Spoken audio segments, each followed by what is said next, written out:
The Spurs 2025-26 regular season schedule is out. And are there any holes on the roster?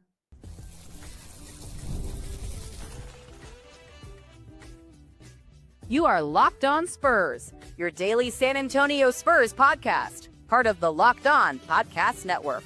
Your team every day. Welcome back to Locked On Spurs, right here on the Locked On NBA Network. I'm your host, Jeff Garcia, Spurs writer for Ken's 5 San Antonio. Glad to have you all back. TGIF, everybody. Hope you're having a great day. Be sure to subscribe wherever you get your favorite podcasts, iTunes, Spotify, Ken's 5 Plus app, YouTube.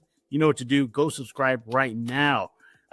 We got to get those numbers up, and you guys are doing a bang-up job of getting the Locked On Spurs subscriptions higher and higher. Please keep it going. Today's episode is brought to you by Monarch Money. Take control of your finances with Monarch Money. Use code LOCKEDONNBA at monarchmoney.com for 50% off your subscription. Yeah, your first year. So, go do that ASAP. Hey, no Project Marvel talk today. Yeah, can you believe it? We're not going to dive into the weeds. We're not going to get into what they said in the politics and all that. I know, right? Even I was getting a little tired of it as well. But the only thing I have to say about Project Marvel is this: PSA, don't be threatening to kill people. Be serious. Y'all probably heard about that, right? San Antonio, there was some people they found on social media threatening to kill the mayor over Project Marvel. Yeah, not cool. Don't do that. We're just debating an arena and a sports district, okay?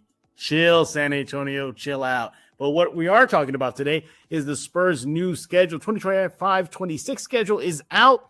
We're going to take a look at that. Take care of some housekeeping as far as the big dates. I think y'all probably know about the big dates. And then kind of get our reaction. What do we like about the schedule? What don't we like about the schedule? When do they start playing their home games? Yeah, it's going to be a while. Believe it or not, the schedule's out, but it's going to be a few extra days before they come to San Antonio. And then how they close it out. So, all to that, road trip and whatnot. And then we're going to talk about the roster. Are there any holes in the roster? Because it seemingly seems like this is the team they're going to go to war with. All right, so we're going to be talking about that and more. But we're going to talk about the schedule with Rudy Campos coming up next. And then later in the show, Casey Vieira is going to join to talk about the holes on the roster. They need to be filled. So keep that in mind moving forward. Just going to bring in our guest. He is back, everybody. Mr. Rudy Campos, sporting the new logo for Sweep the League. Follow him on X at Sweep the League. Rudy, welcome back, buddy. Thanks, man. Thanks. Yeah, we've been talking about rebranding on Sweep. So this is a sneak peek at one of the logos that's going to be used for the rebrand. I like it. You know what it gives me? Like NCAA Final Four look, the patches they wear on the jerseys, or the logo for, they're going to be the Final Four cities going to be. That's what it gives me vibes of. Yeah, we've got great producers and designers and part of Sweep the League. They do a fantastic job, as you can tell. And again, we've got like maybe 9 different logos that are going to be branded on, merchandise and everything. So just be on the lookout for it. All right. Once again, he's Rudy Campos. He is on X at Sweep the League. Check out his show, Sweep the League, on YouTube. All right, Rudy, we know you're pressed for time, so let's go ahead and dive into it. The schedule is out. Yeah, the Spurs 2025-26 season schedule is out. Now, before we get our reaction, just some quick housekeeping. And some of these dates you already know because they were already put out there. The Spurs will open the season against Dallas in Dallas on October 22. And then they'll play another road game against the Pelicans before coming to San Antonio for the third game of the regular season on October 26th when they host. Interesting enough, the Brooklyn Nets are coming to San Antonio very early in the season. So that'll be at the Frost. Other notes to keep in mind, the Christmas Day game, the Spurs will play. They're playing against the Oklahoma City Thunder, the defending NBA champs. New Year's Eve is going to be Spurs hosting the Knicks. So New York is going to be in San Antonio. And then you got the Boston Celtics coming in on March 10th. The Bucks are coming in on January 15th. Again, some more housekeeping stuff about the schedule. 22 nationally televised games this season. So the Spurs are definitely going to get their fill of national games on TV. That's pretty good for there. As y'all know, the NBA Cup Spurs schedule is out already. It's been out for a couple days. The Spurs are on Group C in the Western Conference. They'll be playing against the Rockets, the Warriors, and the Blazers, and the Nuggets. Those are the 4 teams that are playing for the Cup. For the Cup game, Rockets, it's on November 7th. Cup game, Warriors on November 14th. Cup game, Blazers, November 26th. And Cup game, Nuggets, 28th. So there's that as well. And for those of y'all wondering about the Austin games, again, we're just getting these quick housekeeping dates out of the way first. They'll be hosting in Austin the Suns and the Kings. So it looks like the Suns are going to come back as they did last year. Suns in Austin versus Spurs. That's a home game, quote unquote. That's February 19th. And then the Kings game is going to be on February 21. So for those who are interested in the Austin games, those are it right there. All right. So there's like kind of the housekeeping stuff out of the way. Let's get out, Rudy. Why don't you take a first crack at it? What jumped out at you right away when you looked at the schedule? So the surprising thing for me was looking at that first part of the schedule. I mean, you're talking the first 20 games of the year. I think only about 7 of those games, possibly 8. You're talking about teams that were in the playoffs last year. Playoffs, Jeff, a lot of these teams took a step back. So they didn't have very good offseason. The Lakers, I really feel, is a team that did take a step back. So they're playing them there as well. Miami's another team that they took a step back in the offseason. So you're talking maybe 14 wins out of these first 20 games. That really shocked me at all. That was the very first thing that surprised me when it came to the schedule, seeing it for the very first time. Yeah. And look, I kind of hit it already. For me, it was a 22 games on national TV. I mean, that is huge. That's a good testament to the Spurs. And kind of a thermometer or a measuring stick of where at least the NBA views the Spurs as must-see TV. So 22 of those games, Spurs games, are going to be on TV. Again, that's split again, everybody. Just a reminder, it's no more TNT and upcoming. It's now Prime and Peacock. So again, it'll be ESPN, Prime, NBA TV, of course, the local channels, NBC, ESPN, ABC, and all that stuff. All right, so keep that in mind. But what's interesting, too, about these national games, Rudy, what caught my eye, I think all games against the Rockets are on national TV, Rudy. What do you think about that? Yeah. That's saying something there. They think this is a rivalry. Well, not only that, I mean, if you look at it, all Texas teams, I mean, obviously including the Spurs, they're all figured to be in the mix, at least in the playoffs this year. So, I mean, going off of what odds you're saying in Vegas, they had the Spurs, I think, 43, 44 wins in the season. Right. I've got them a little bit higher. So it's not a surprise to me to see all the Texas teams being pretty much nationally televised games. It's must-watch TV when it comes to Texas teams this year. Absolutely. Now, I have on the screen right now the schedule for those of y'all interested in looking at it and kind of following me and Rudy. At least I'll leave it on the screen for a little while, everybody, so y'all can take a look at it. Another thing that jumped out at me, too, is the rodeo road trip is short this year. It's not a long one. It begins at Detroit on January 23, 26. And it's just I got it right here, as far as on the road. Now, keep in mind that includes, I guess, the Austin games. But as far as on the road rodeo trip, again, at Detroit on February 23, 26. And then that's it. Then it's at Toronto, at Brooklyn, at New York, and at Philadelphia. It's just a 5-game road trip. And I think that bodes well for the Spurs because that road trip can be grueling. Now, if you want to lump in, the Austin game's fine, but at least the Austin game serve as a break because they'll be on the road on February 10th, 2026 against the Lakers and then the Warriors. So in actuality, you have about a good, break in the middle. And I think that bodes well. So road trip again begins, my mistake, against the Lakers. Then it ends at Philadelphia, but they got that Austin break in to start it. So I think that's good for them. But as far as the main leg of it, it's just a 5-game road trip. So I think that bodes well for the Spurs to close out the season. The longest homestand next year, this upcoming season, I should say. At least they got a couple of them. They got one early in November. It's a back-to-back versus Golden State. One of those games is going to be on Prime.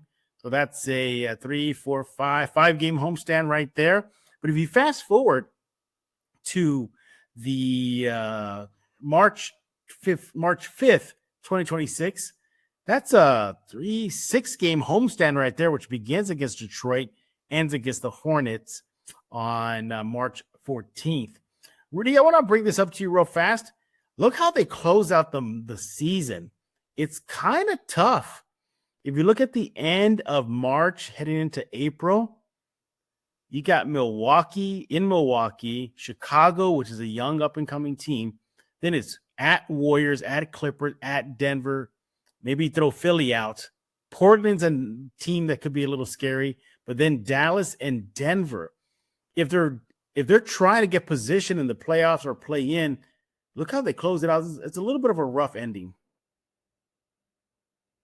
Hey, but first I want to talk to you about Monarch Money. Most people can't name all their financial accounts or even know what they're worth, whether it's 401ks, properties, investments, and when you don't have the full picture, you can end up leaving money on the table. That's where Monarch Money comes in. It's an all-in-one personal finance tool that brings your entire financial life together, all in one easy to use, clean interface on your laptop or your phone. Monarch does the heavy lifting for you. You can link all your accounts in minutes, see clear data, visuals, get smart categorization of your spending, and finally feel in control of your money without ever touching the spreadsheet. Well, you can link, like I said, you can link all your accounts to Monarch. You can immediately spot a few subscriptions that you weren't even using, get rid of those, maybe cancel those, just basically just anything you're probably not even using right now. Get rid of them. That's where Monarch Money can help you do all that stuff. Monarch makes it simple to review your finances with your partner. You can both see budget, goals, spending activity all in one place. Don't let financial opportunity slip through the cracks. Use code LOCKEDONNBA at monarchmoney.com in your browser for half off your first year. That's 50% off your first year at monarchmoney.com with code LOCKEDONNBA. What's up, guys? This is KG Tang, voice of Sanami Shinizugawa and Demon Slayer, and you're watching Locked On Spurs with Jeff Garcia. I'd rather have that at the end than towards the beginning of the season. You talk about who's evolving and teams getting together and becoming, one focal group. That would be perfect at the end, because you've got to figure, I've always told you on past Locked On Spurs, where they are at that rodeo road trip is going to determine the rest of the season. If they're balling and they're gelling at that time and they're above 500 by X number of games, I'm not so much worried about the end of the season, because if that's the case, teams like Denver, possibly Dallas, a healthy Dallas team is going to be really, really good. They may be looking to rest some of their starters heading into the playoffs. So we don't know exactly what's going to happen towards the end. That is a brutal end of the season for them. But I think if this team is mentally ready by that time, then it's going to be really good for this team to experience that. Because what happens, Jeff, if they're in the playoffs, these are the teams that are going to stay in the playoffs. It gives them just that much more experience heading into the playoffs. Yeah, and the good thing, too, is that at least that the way they close out the season, according to the schedule, it's a 4-game homestand. So it's not like they're back and forth. So, again, the last road trip will be April 1 through April 4, all on the road, and then they close it out with 4 games at home. So I think that bodes well for the Spurs if they're positioning for a playoff. You look at other road trips that could be tough. Look at that January 10th through 13. They go at Boston, at Minnesota, at Oklahoma City. That's going to be a brutal 3-game road trip right there. Rudy, your thoughts? Possibly one of the few times on this schedule that you can see a small little losing streak, which is possible because all 3 of those games are on the road. But again, trying to determine wins and losses and everything ahead of time, not figuring injuries, stuff like that. It's very hard to see. But I mean, if you're looking at one tough span on the road, it's definitely right there. But again, I think the way the team has been assembled in the offseason, it's built to win starting now. So a lot of these games that we kind of expected them to lose, it's going to be those games where we're like, okay, let's see what you really got. I think they're ready for a lot of these tougher opponents. Yeah, exactly. And even in their longest homestand, which is done to March, Detroit, Clippers, Houston, Boston, Denver, Charlotte. You can't count out the Pistons, that's for sure. But then Clippers, same thing. Houston, same thing. Boston, same thing. Denver and Charlotte could be a team on the rise. They may give Spurs fits. That's a tough 6-game homestand right there. And again, towards the end of the season. Thank you, schedule makers, for doing that, because you come off the rodeo road trip, the second leg of it, maybe on what should be a W, which would be at Philadelphia. But man, and then you come home to Detroit, Clippers, Houston, Boston, Denver, Charlotte, all towards the end of the season, all where playoff position could be. I fear some of these tougher trips, like we just mentioned right now, at Boston, Minnesota, and then at OKC. You need to pick up some W. So if they come out of that like 0-3 early, and then you got to face these kind of teams at home, that could be tough. Really, based on the schedule, it looks like they're going to have their moments where you mentioned a small losing skid that could bite them in the butt later in the season. Yeah, it's possible. And, we got to consider teams like you were mentioning, Milwaukee and Boston. These two teams, I mean, one's going to be without Jason Tatum, I would think, for the entirety of the season. Milwaukee, they took a really big step back. I know Dame Lillard was going to be out regardless, but it's not like they went out there and loaded up around Giannis Antetokounmpo. So a lot of these teams that, you would probably fear are not going to be, in position to make moves like to get it probably into the playoff spot or something like that. So I think the schedule makers did a really good job and a really big favor for the Spurs. Like I mentioned, their first 20 games would not surprise me at all to have them come out on a very fast start with this team. And then you may see that struggle come in. Like I said, they have that tough 3-game road trip that you mentioned. You could see a struggle there, 1-2, possibly 0-3. But it just seems like the schedule overall is if they're kind of having some difficulty. There's some games there where it kind of can get them back on the right track and the momentum back on track. So I love the fact that the rodeo road trip is technically like a 5-game skid, and it's really your 5 Eastern Conference games. So you're kind of taking that East Coast trip. So the schedule, I looking at it and just overlooking and skimming it, Jeff, it really favors the San Antonio Spurs. That's kind of why Vegas has them at that 44 wins, I believe, right now. It makes a whole lot of sense. Yeah, Vegas has them at 43.5. So, 44 wins. And I think that sounds about right. I know we'll get into it later on the show with Casey, but I think that's about right. You look at the schedule, and it's kind of balanced. It really is. Because you look at another road trip that you got late in the season at Miami, at Memphis, at Milwaukee. Doable. That's doable. And you know what? I got to stop giving Boston, too much credit here because I'm used to them just being there all the time and wrecking shop during the regular season. But they've changed, man. I mean, Tatum, as you mentioned, is out for the season.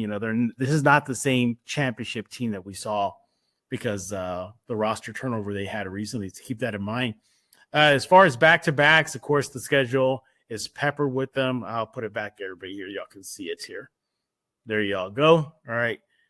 So, yes, the Spurs definitely have their back-to-backs. One interesting one is February 5th and 7th at Dallas, then home in San Antonio versus Dallas. I think that's going to be a fun, I would say back-to-back, but a home series there. That'll be one to keep an eye on. Rudy, you look at the schedule here. If you had to pick one home game to go to, what would it be? Oh, God, one home game to go to.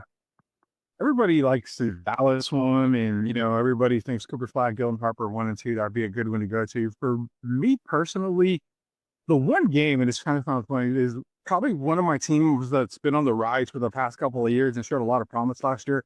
I'd love to go to an Orlando San Antonio game. Oh, that'd be a good one. Yes. Yeah, the Magic continue to build and they continue to improve.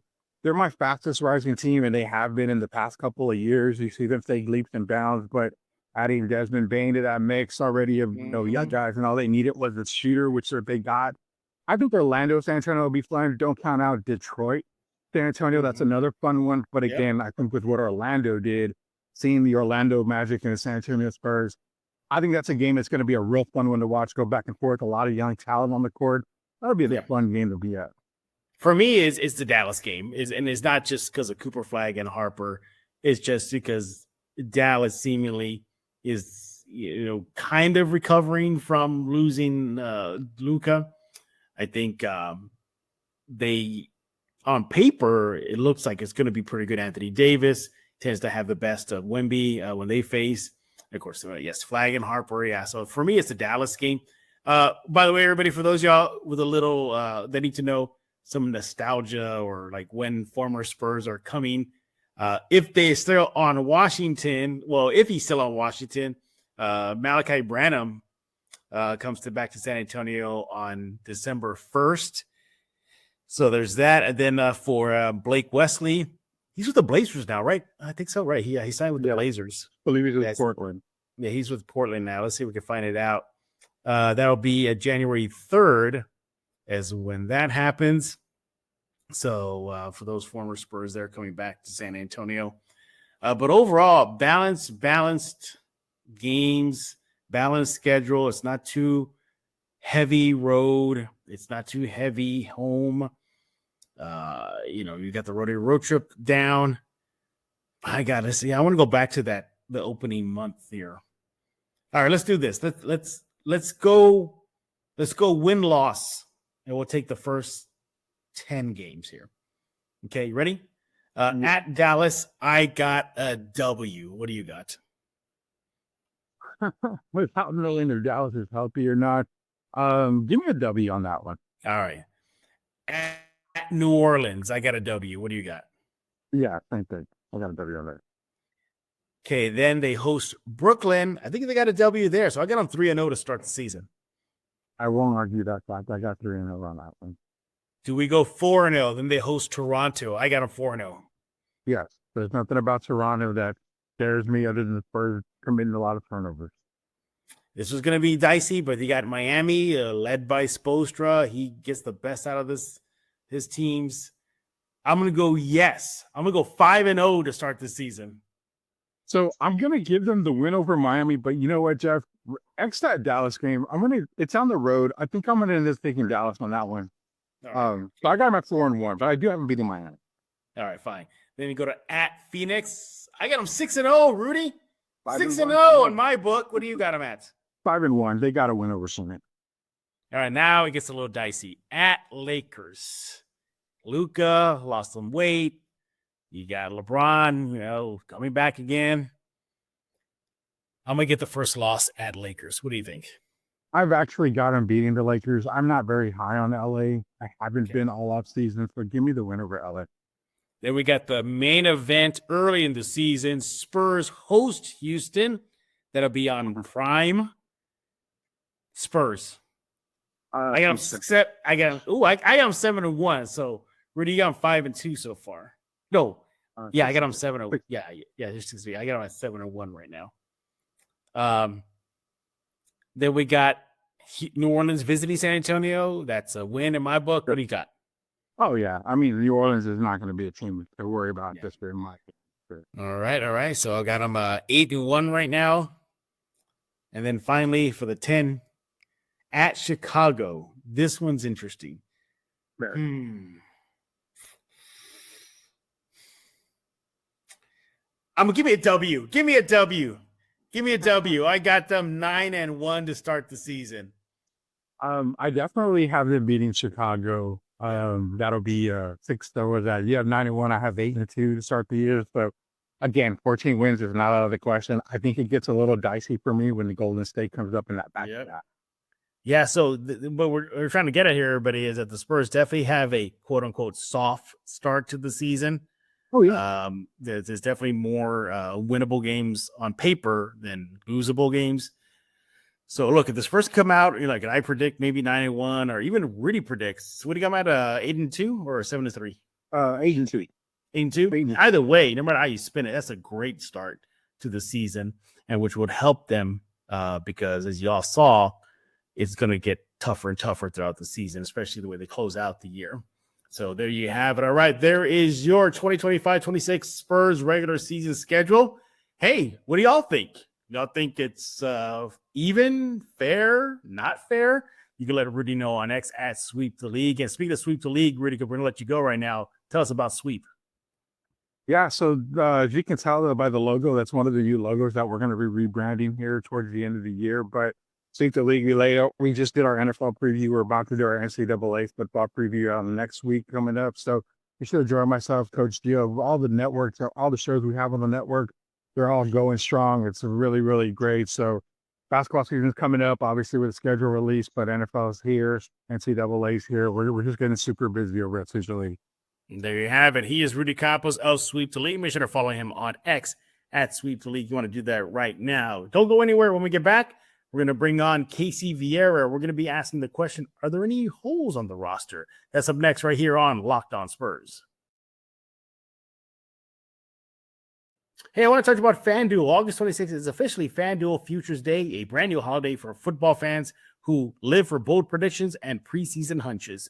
For just 24 hours, FanDuel is giving you deals on NFL season predictions. So whether you're calling your MVP, eyeing a long shot division winner, or ready to crown your Super Bowl champ before week 1 even kicks in, this is your moment. Hey, take a flyer on the MVP race. Maybe crown your champion as early as August. Maybe it's the Cowboys. Maybe it's the Texans. Or maybe parlay your division winner dark horses. There's so much you could do with FanDuel. Visit FanDuel app today. Start planning your futures bets now, because Futures Day is one day and one day only. FanDuel, play your game. I am Megatron. Do not fail me and subscribe to Locked On Spurs with Jeff Garcia. And we're back right here on Locked On Spurs, now joined by Casey Vieira. He is my good friend. You want to make sure you follow him on X at Casey_Vieira. You do that right now. Casey, surprise, surprise, no Project Marvel talk for this episode. That was a rule today. No Project Marvel. That's the rule. He's for today. Yeah. Jesus. I think we all needed a strategic pause, Good one. sort of dialogue, because it's getting to be a lot. I understand why it's a lot. Yeah. It's getting to be. Yeah. Well, the network does say, they want the local guys to be on the local beat, so you can't get more local about what everybody's talking about with Project Marvel right now. So, but yeah, we decided to hold this whole episode. Got the bosses what they want, man. Yeah, exactly. All right. With that being said, we're going to wrap up this episode of Locked On Spurs discussing the current roster. Are there any holes on the roster now? On paper, looks pretty strong. You got yourself a franchise player, Wemby. You got his running mate, D Fox. How about some young guns? Yeah, you got Castle. You got Harper. What about some good veterans? You got Vassell Keldon. And what about veterans? Barnes, Olynyk. Yeah, looks good, but there actually are some holes on this roster that perhaps could rear their ugly heads if the Spurs do not address it heading into the new season. And right off the bat, Casey, I'm going to go with still the lack of perimeter shooting, at least consistent, reliable perimeter shooting. Now, there's no knock on Kelly Olynyk, good shooting big man. No knock on Julian Champagnie, but as we've seen historically, starts off strong, kind of fizzles out towards the end, not consistent. And you look at the guards, Fox, Castle, Harper, at least in college, not strong 3 shooters, long 2 shooters. I fear that's still a hole that needs to be addressed. But my gut is to say that we're going to roll with this. They're going to roll with the team they got right now when it comes to the shooting, Casey, and just maybe Castle will take that leap in that department. Maybe, well, I don't know about Fox. I think Fox is Fox at this point of his career. So and maybe Harper gets better at it through training camp and preseason work. What do you think about that? Do you think that lack of perimeter, consistent, reliable shooting is still an issue?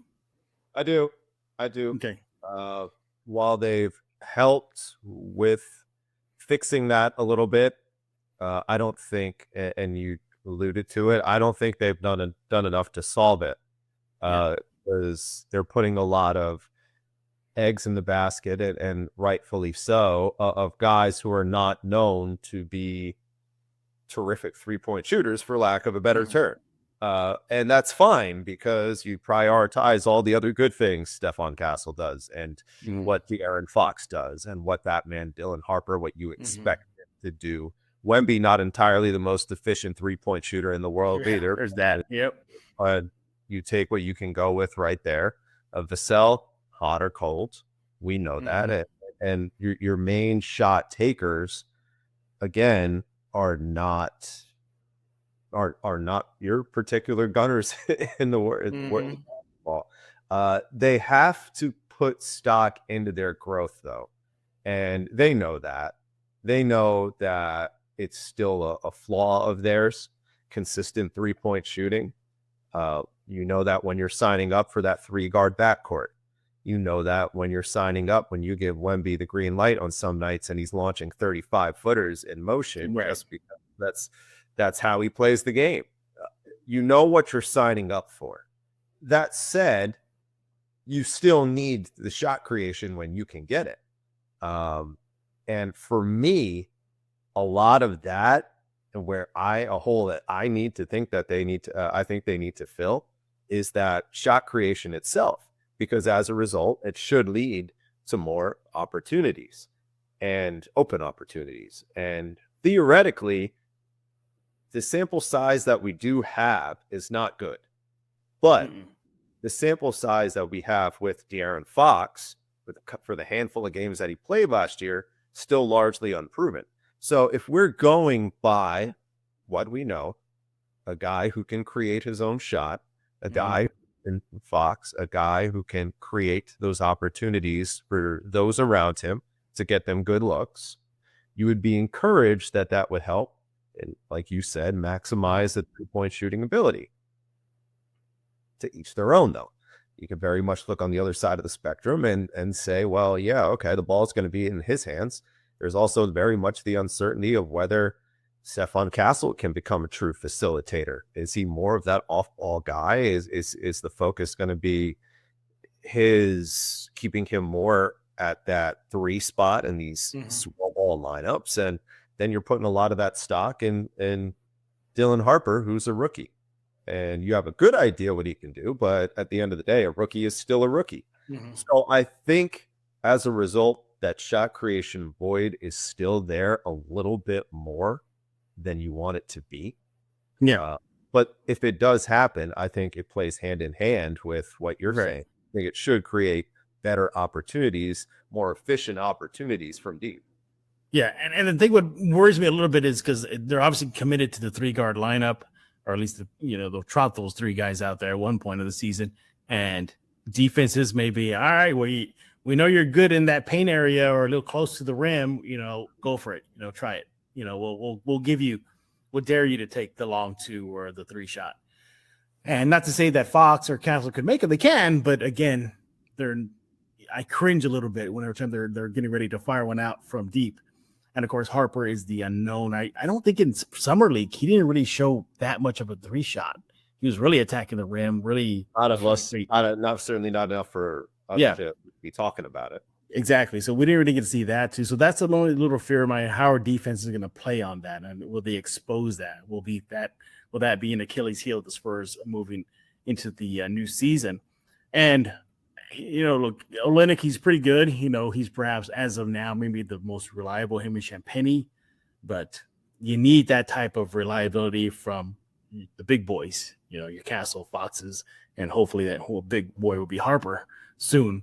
Who knows with Carter Bryant? He really had an off shooting showing during summer league play. He got better that last game, but again, unknown as you mentioned, him being a rookie. So that for me is like kind of one of the holes right now in the roster is that 3 shot.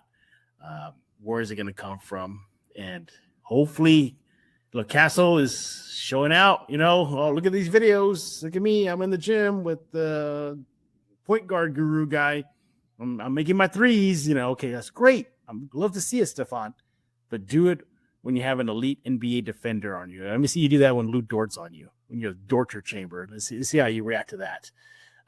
So we'll see how that transitions. But aside from 3 shot and reliable 3 shooting, you have something very interesting. You told me before we hit the record button here. Go ahead and take it away, Casey. What do you think is a weakness of this roster? I think with the shot creation, it of course the focal point is the Fox, Castle, and Harper dynamic of it. Expectedly so, they run the point guard position. That's the given. But I think beyond that, what we need to keep an eye out for with Victor this year, and it seems like from an offensive standpoint, defensively we know he's pretty much got it figured out. Offensively, I think the next step in his game where it elevates is making everybody else around him better, where we have yet to really see that at this point. Mind you, a lot of those opportunities to make people better are conducive to people hitting their shots, in fairness. But that goes back to what we're saying about being able to knock down 3, if we're being fair and diplomatic about it. But up to this point, there hasn't been a huge sign or a huge moment, it feels like, or consistent, probably a consistent stretch, probably the best way to phrase it, better way to phrase it, where we can say Victor as a facilitator is maximizing everybody else around him. We haven't seen it yet. You would think, though, that's probably the next step. That's the next step in his game. That's the next step in the focal point of the offense. That's the next step in terms of the relationship with him and Fox, because there's going to be times where it'll be on him to make sure Fox gets his looks. Fox, of course, is the primary operator with the basketball, but it's going to be on him Victor to reciprocate and make it work. It's going to be on Victor at times. He's going to be on the floor with Kelly Olynyk. Victor hasn't played great at the power forward spot. When you saw it primarily when he was opposite of Zach Collins, but who is not the shooter Kelly Olynyk is. But Victor hasn't excelled at the 4 like the way he has at the 5. So that could be a different challenge that needs to be embraced a little bit more. So the shot creation for me runs a lot through his growth as well. I mean, I'm not really saying anything we don't already know. He's the best player on the team. He's the best player on the team, the generational, the focal point of the offense, the focal point of the squad. I'm not saying anything we don't already know.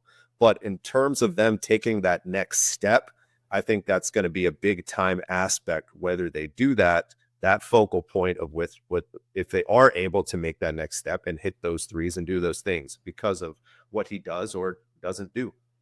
Yeah. And you look beyond that too. I think I would call it a whole of the roster, more like an expectation of him to elevate his game to impact the rest of his teammates. Yeah. Yeah. I think that because first of all, first step is play close to an 82 game you can, Wemby. I mean, we're in year 3 now and haven't even gotten close to that. What do you play, like 65 games in his rookie season? Then last year, again, blood clot issue. He qualified. So can he get close to that? I think that'll help as well. Yeah, exactly. He qualifies for year. Yeah, exactly. But so I think that is where guys are going to have to do their part too, slash to the rim, creating space for him to operate. That's where the 3-shot, early long 2 shooters come in. So, yeah, I mean, look, the roster is a lot better than it was last year. You up and down, it's better. You no knock on Chris Paul, but, you got a younger breed in now. You got a younger guys in there that'll run that point guard spot. Vox is where he's going to finally, be healthy and play close to an 82 as you can. So everything's shaping up right now. Vegas has the Spurs right now winning about 40. They got about 43, 44 wins next season. That sounds about right.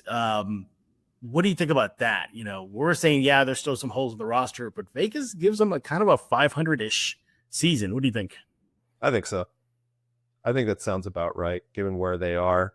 Given where they expect to be fully healthy, given the fact that the Western Conference is a gauntlet this year, it's even more loaded than the West we already know it to be. I think there's going to be a lot of parity from spots, less than 4 or 5 games between spots in the West from 4 to 8, 4 to 9. I could see scenarios where there is only a 4. It's going to be one of those seasons where if you go on a losing stretch, you lose 4 in a row, you lose 7 of 10 or something like that, you can really lose some ground because of how competitive everybody else is. You go on that stretch losing 7, 8 of 10, and when you do that, you're at the 3 seed. We saw it a lot last year, especially with a team like Memphis is the one that comes fresh to mind. They hit a little bit of a rut and they go from floating around that 2-3 seed conversation all the way down into the play-in. I think the Spurs will find themselves kind of in that pack where there's very, very little margin of error. Where they get hot, they could sneak in maybe in the top 4 spot with 46, 47 wins. But the bar below that at 43 might knock you down to the 9 seed. I could see both of those happening for sure. Yeah. So that 40, you said 43.5. Yeah, I think that's a good number. No, 43.5. Yeah. I'm with Vegas on that one. It's about right. Again, the conference are in young, got to integrate some players. Fox is really going to have his first real go around with this team. And he wasn't a midseason acquisition, so he'll definitely have time to mesh with the team. So you got to factor that in. Wemby getting back. He didn't play in the Eurobasket. There's that. You got to worry about Sohan. He's injured again. He says he'll be ready to go for the preseason and the training camp. We'll see. So there's still some pieces to come together, but as of right now, the roster is much significantly improved from last year. But there are some holes that keep an eye on as the season approaches. He is Casey Vieira. You want to follow him on X at Casey_Vieira. He's the man to go to for all things, not just Spurs, just anything, right. Including Project Marble, right, Casey? Because you love talking about Project Marble every single day. Well, honestly, the reason I don't talk about it enough,